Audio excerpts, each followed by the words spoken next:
record setting. It was just put out that the United States economy added almost 5 million jobs.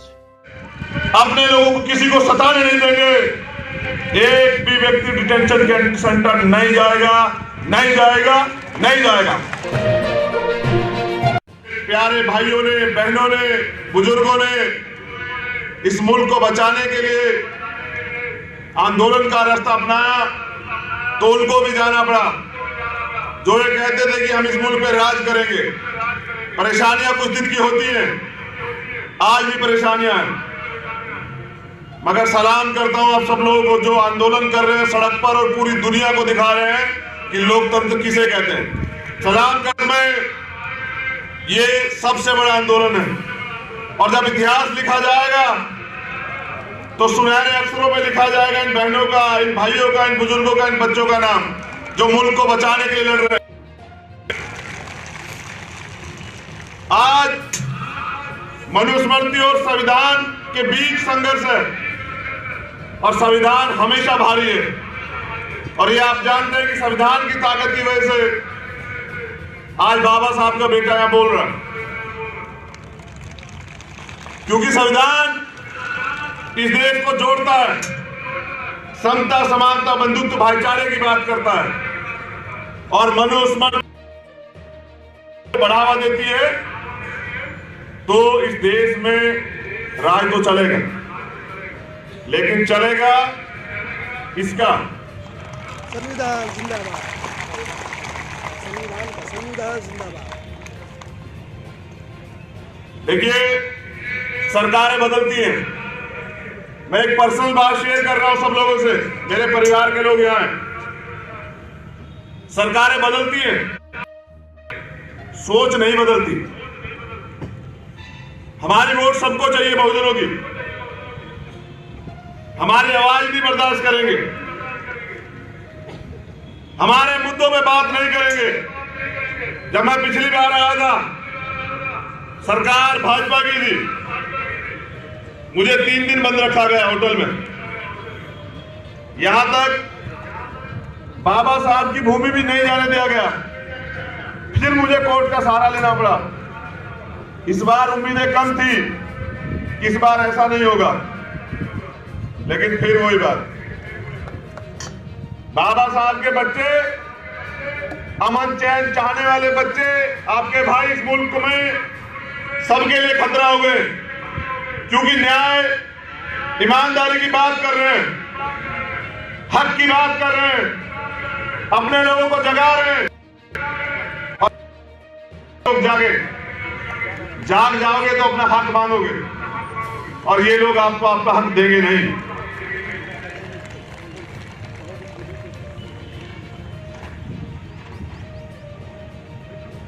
ये लोकतांत्रिक देश है, गौर से सुनना सब लोग।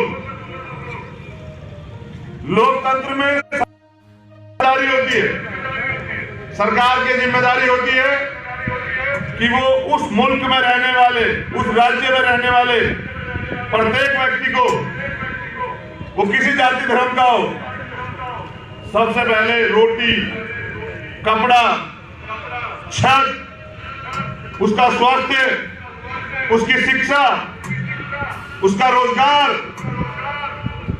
उसकी सुरक्षा, ये सुनिश्चित करें। और ये सरकार की जिम्मेदारी और आम आदमी का। लेकिन फिर हम लोग आज यूज कर रहे हैं, इसके पीछे दोषी वो लोग नहीं है। उनका तो एजेंडा ही था कि देश में किस तरह से दलितों को, पिछड़ों को, आदिवासियों को, धार्मिक अल्पसंख्यकों को, सिखों को, बौद्धिस्टों को, ईसाइयों को, मुसलमानों को सताया जाए, उन्हें मुल्क में 2 दर्जे का नागरिक बना के रखा जाए, उनके अधिकार छीन लिए जाए। इसी साजिश का बड़ा नतीजा है सीए, एनआरसी और एनपीआर। लेकिन ये मुल्क की समझ में आ चुका है, तो वास्तविक लोकतंत्र तो दिखाई नहीं दे रहा है। लोकतंत्र में तो अभिव्यक्ति की आजादी है, लोग अपनी बात रख सकते हैं, आर्टिकल 19 है। सरकार समर्थन नहीं करते, दिए गए किसी निर्णय का समर्थन नहीं करते है। माननीय न्यायालय ने लेकिन इनकी समझ में ये नहीं आ रहा कि जो लोग मुल्क को बचाने निकले वो सर पर कफन बांध कर निकले, ना वो लाठी से डरते, ना वो गोली से डरते, ना वो मुकदमों से डरते, ना वो जेल से डरते, और जिन्होंने पहले कुर्बानियां दी वो फांसी से भी नहीं डरेंगे। आने वाला वक्त ऐसा होगा कि आप चलाओ लाठी, आप चलाओ गोली, आप लगाओ मुकदमे, हम अपने मुल्क को कहेंगे, पूरी जिम्मेदारी से कहेंगे, ये आज वक्त की जरूरत है। हम गैर जिम्मेदार लोग नहीं है मुल्क में। मैं उत्तर प्रदेश के सीएम आदित्य योगी नाथ की तरह गोली और बोली के बयान नहीं दूंगा।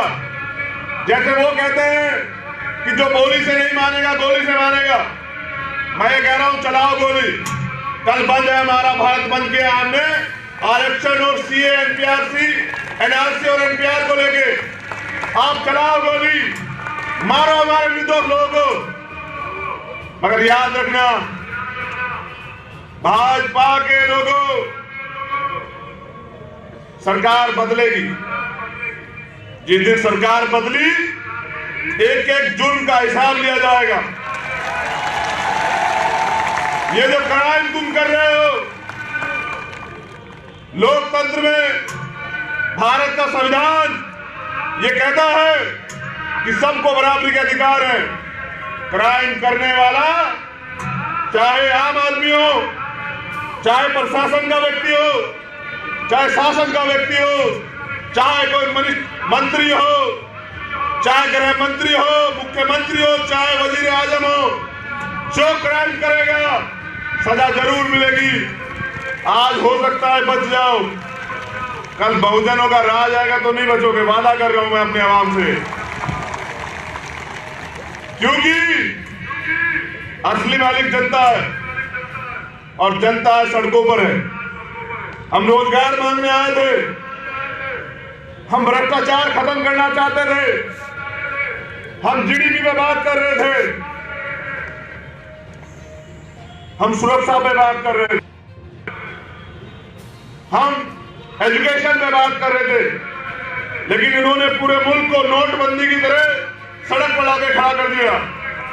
इसके पीछे एकमात्र उद्देश्य यह है कि जो एंटी बीजेपी है देश में, उसकी वोट बंदी करनी है, उसके वोट का अधिकार छीनना है। मगर मैं याद दिला देना चाहता हूं इस मुल्क के हर एक व्यक्ति को कि बाबा साहब ने वोट का अधिकार या कॉन्स्टिट्यूशन में मिला एससी एसटी ओबीसी को रिजर्वेशन या समानता का अधिकार या अभिव्यक्ति की आजादी बड़े संघर्ष से दिलाई। उन्होंने आगरा में 18 मार्च 1956 को एक भाषण दिया था। ये मैं अपने लोगों से भी कह रहा हूं, जय जयकार करने से काम नहीं चलेगा। जय भीम का नारा महाराष्ट्र ने दिया, आज पूरी दुनिया में गूंज रहा है।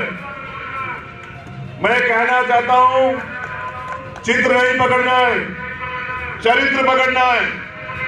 बाबा साहब ने संघर्ष किया, बलिदान दिया, तो बाबा साहब ने ये कहा 18 मार्च 1956 को आगरा में कि मुझे मेरे पढ़े लिखे लोगों ने धोखा दिया। दुखी मन से, तड़पते हुए, और ये भी कहा कि मैं बड़ी मुश्किल से इस कारवा को यहां तक लेकर आया हूं। अगर आप इसे आगे नहीं बढ़ा सकते तो इसको पीछे मत जाने देना। आज कारवा लुट रहा है, आओ सड़क पर। मान्यवर साहब काशीराम ये कहते रहे कि जब आप संसद में बहुमत में ना हो तो सड़क पे बहुमत में रहना, जिससे कोई भी सरकार तानाशाह ना हो। जैसे आज की सरकार हो गई है, जो मनाते हैं कानून बना देते हैं, जनता की परवाह नहीं करते। मुझे कहा गया है, जब मैं दिल्ली की जामा मस्जिद से इस कानून के खिलाफ आंदोलन करने आया तो जब मुझे बेल मिली तो मुझे कहा गया माननीय न्यायपालिका द्वारा कि चंद्रशेखर, आप देश के वजीर आजम का सम्मान करें। करूंगा सम्मान, क्योंकि बाबा साहब के बनाए संविधान की संवैधानिक कुर्सी पर बैठे हैं वो। लेकिन मैंने भी ये कहा, देश के वजीर आजम को भी कहिए कि वो देश की जनता का सम्मान करें, वो देश के संविधान का सम्मान करें। अगर वो ऐसा नहीं करते तो मुझसे सम्मान की उम्मीद न रखें। ये जनता है, ये नहीं चाहती ऐसे कानून, सीए, एनपीआर, एनआरसी जैसे। ये जनता है, ये मुख्य विकास की मुख्य धारा में आके अपने देश को आगे बढ़ाना चाहती है। मगर आपके एजेंडे हम समझ रहे हैं और ये भी समझ रहे हैं, ये मुल्क किसी के बाप का नहीं है, ये सब लोगों का मुल्क है। और मुझे सभा करने से आप कोई नहीं रोकेगा। मैं कहूंगा अपनी बात और देश के हर कोने में जाकर कहूंगा। ये जिम्मेदारी आज जो भरोसा मेरे लोग मुझ पे करते हैं, उसको आगे बढ़ाने की जिम्मेदारी मेरी है।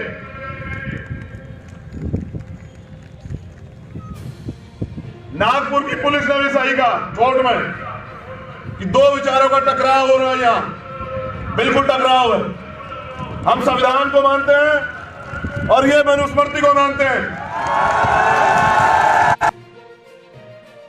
ये देश तो संविधान से चल रहा है, तो दूसरी विचारधारा यहां नहीं चलेगी।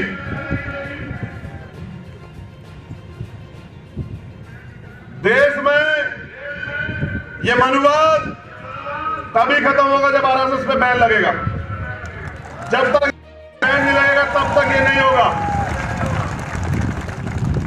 हम ये भी जानते हैं कि बीजेपी को आरएसएस चलाता है, तभी बीजेपी के वजीर आजम यहां आते हैं आरएसएस प्रमुख के सामने और ऐसे हाथ खड़े होकर बताते हैं कि हमने क्या क्या किया।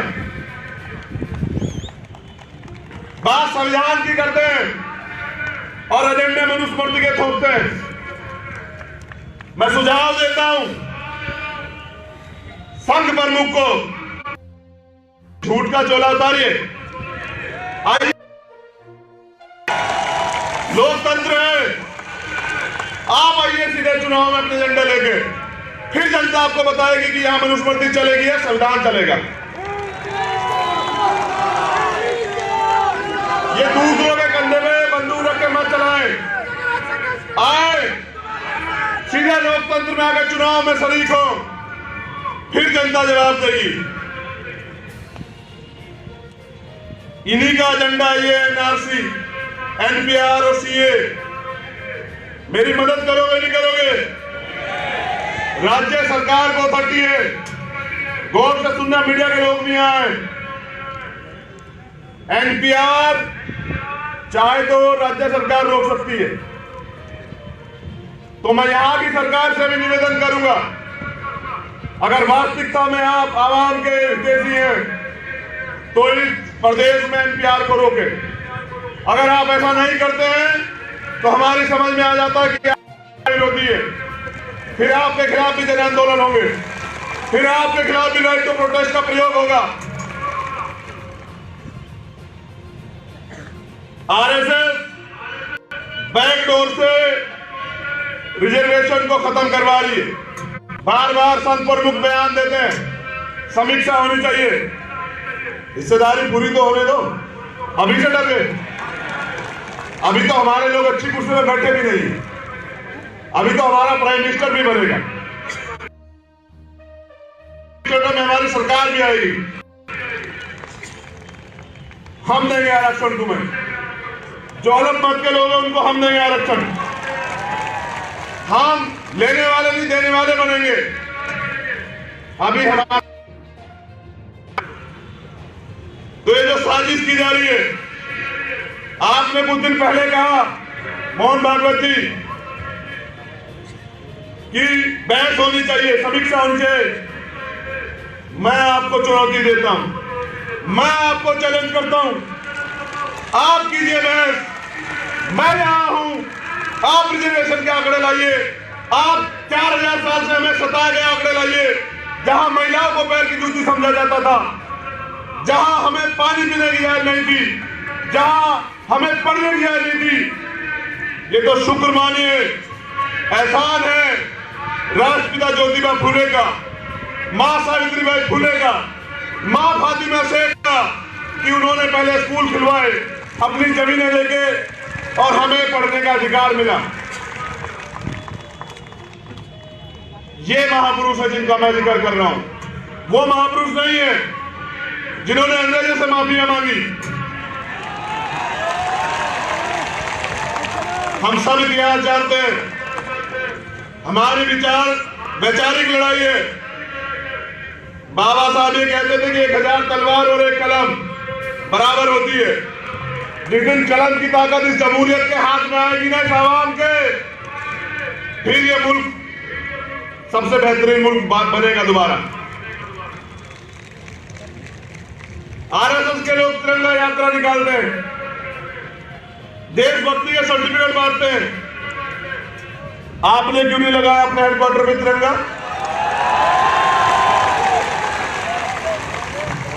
वो तो बोले जो पहले सही हो, यहां लगाइए तिरंगा पहले, फिर करेंगे बात आपसे। और तिरंगा लहराया भी है, और अब हर जगह लहराया जाएगा तिरंगा। ये तिरंगा शान है हमारी। हम समरसता नहीं चाहते, हम समानता चाहते हैं। हम सुरक्षा नहीं चाहते, हम अधिकार चाहते हैं। मैं नागपुर की धरती पे बताने आया हूं, ये दीक्षा भूमि की धरती है, ये बुद्ध की धरती है। बहुत हुआ, हर सब्र की एक सीमा होती है। अब हम सड़कों पे आएंगे, अपने अधिकार छीन के लेंगे। ये लोकतंत्र है, जो जनता चाहेगी वो होगा। और इसका परिणाम कल 23 फरवरी को संत गाड़गे जी महाराज की जयंती पे पूरे देश में ऐतिहासिक बंद करके हम दिखाएंगे कि हम इस देश में अपने अधिकारों पर कुठाराघात नहीं होने देंगे। हम इस देश में सीए, एनपीआर, एनआरसी जैसे कानून नहीं लागू होने देंगे। हम इस मुल्क में अपने लोगों को किसी को सताने नहीं देंगे। एक भी व्यक्ति डिटेंशन सेंटर नहीं जाएगा, नहीं जाएगा, नहीं जाएगा।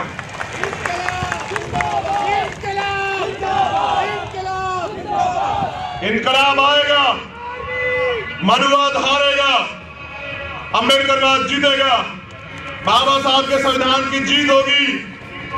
फिर भारत, आने वाला समय बहुजनों का है। मैं तुम्हें भी नसीहत दे रहा हूं, टुकड़ों में बटे रहोगे, सियासी लोगों की बातों में रहोगे, तो ऐसे ही सरकार इनकी बनेगी और तुम्हारा यही हाल होगा। तुम्हें क्या लगता है शोषक तुम्हें न्याय देगा? जिनका एजेंडा ही तुम्हें सताने का, उनसे उम्मीद कर रहे हो वो तुम्हारी बात करेगा। तुम्हें सरकार बनना पड़ेगा, तुम्हें एकजुट होना पड़ेगा, तुम्हें अपने राज को लाना पड़ेगा। बाबा साहब ने कहा था, किसकी है? हमारी है। वो समय दूर नहीं कि बहुजनों का राज आएगा। बहुजन हिताय, बहुजन सुखाय आगे बढ़ेगा। इस देश का दलित, पिछड़ा, आदिवासी, मुसलमान, सिख, बौद्धिस्ट, क्रिश्चियन, इस देश की तमाम महिलाओं को बराबर के अधिकार मिलेंगे। और तब ये देश प्रभुत्व भारत बनेगा। ये जरूरी बात कर रहा हूं। सवाल ये नहीं कि मौत के बाद जीवन है या नहीं। सवाल ये है, असल सवाल ये है कि मौत से पहले आप जिंदा थे या नहीं। मुर्दा लोग मिशन नहीं चलाते और जिंदा लोग रुकने नहीं देते। इसी बात का एहसास कराने के लिए निकला हूं। और जैसा मैंने कहा, जान तो एक दिन जाएगी। अब ये मुझे तय करना है कि गुलाम बनकर जीऊंगा या आजाद जीऊंगा। जैसा मैंने कहा, गुलामी के 100 साल और आजादी के 3 घंटे, लेकिन आजाद आजाद मरूंगा। और मैं ये भी बता दूं कि हम यहां गुलामी सहने के लिए नहीं पैदा हुए। हमारा जन्म यहां राज करने के लिए हुआ है। इस देश में ये जो कमजोर तबके के लोग हैं ये राज करेंगे। इस देश में मानवतावादी राज आएगा और ये जीतेगा। ये दोनों हाथ से देख लो, ऐसे ये देखो, ये जीतेगा, पूर्ण रूप से लागू होगा। एक भी नागरिक को सुरक्षा की भावना नहीं रहेगी। मैं ये भी कह देता हूं, मुझे कहने में कोई बुराई नहीं है। शुक्रिया अदा करना चाहिए देश में तमाम लोगों को, अपने मुस्लिम भाइयों का, अपनी बहनों का, अपनी बच्चियों का, अपने बुजुर्गों का। क्यों? ये जान लो, इसलिए करना चाहिए कि 3 तलाक पे बाहर नहीं आया था मुसलमान इस देश में, 370 में बाहर नहीं आया था इस देश में मुसलमान, पे बाहर नहीं आया था। इस मुल्क की एकता के और इस मुल्क के संविधान के और न्यायालय के साथ खड़ा रहा। लेकिन जब इस मुल्क के संविधान को खतरा हुआ, उनकी नागरिकता को खतरा हुआ, जब फिर इस मुल्क से उन्हें हटाने की बात आई तो सबसे पहले वो सड़कों पे आया। इसलिए मैं सलाम करने के लिए आप लोगों को यहाँ आया हूँ। संविधान बचाने निकले हैं, भारत बचाने निकले हैं, भारत बचाने निकले हैं। हिंदू मुस्लिम सिख भाई, ये बड़ा प्यारा मुल्क, आज किसी को इसकी नजर लगी, लेकिन इसकी नजर, इस मुल्क पे जो नजर लगी है उसकी सुरक्षा के लिए ये दीवाने खड़े हुए हैं। जो तमाम आंदोलन चल रहा है, जैसा मैंने कहा कि पूरे मुल्क में आजाद भारत में ऐसा आंदोलन कभी नहीं हुआ। अब मैं कह देना चाहता हूं कि आंदोलन तब खत्म होगा जब इस मुल्क से ऐसे काले कानून खत्म हो जाएंगे और इस मुल्क में इन कमजोर तबके लोगों को बराबर के अधिकार मिलेंगे। अब हम काम करेंगे कि संख्या के आधार पर इस देश में आरक्षण लागू हो। SC, ST, OBC माइनॉरिटी के लोगों को उनकी आबादी के हिसाब से, जो बाबा साहब के सामाजिक न्यायिक मूल्यों का सिद्धांत था, सामाजिक मूल्यों का, कि उनकी आबादी के हिसाब से उनको अधिकार मिले। अब हम प्रयास करेंगे इन कमजोर तबके लोगों को जोड़ के इनको इनके अधिकार दिलाएं। फिर इस मुल्क में पता लगेगा कौन मेरिट वाला है और कौन मेहनत वाला है, कौन आगे बढ़ेगा और कौन पीछे रहेगा।